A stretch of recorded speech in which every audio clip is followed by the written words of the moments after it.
امکان نداره. این جوان 18 ساله داوود نام دارد و باشنده ولسوالی نهرین ولایت بغلان می باشد.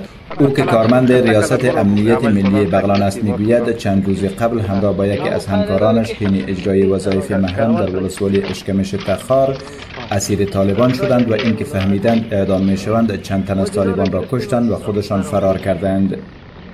دیگه اونا بالای ما شک کردن و مرا دستگیر کردن. دیگه یگان لطکو و شکنجه زیاد کردن و فردای هم چی بود که اعدام میکرد دیگه محکمه صحرایی.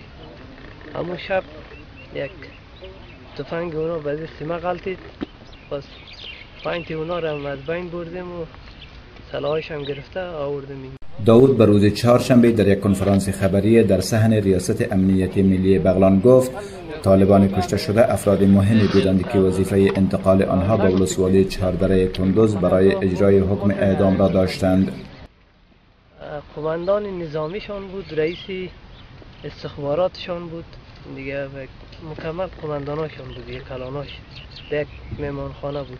داوود که شخصا طالبان محافظش را بر اکبار بسته است میگوید او و همکارش در مدت اسارت خیلی شکنجه و عذاب شده بودند، چنانه که همکارش همین حالا در شفاخانه بستری می باشد. مسئولین ریاست امنیت ملی بغلان که داوود و همکارش را قهرمانان دانستند از آنها تقدیر و تشکر کردند. بشیر احمد غزالی، رادیوی آزادی، ولایت بغلان.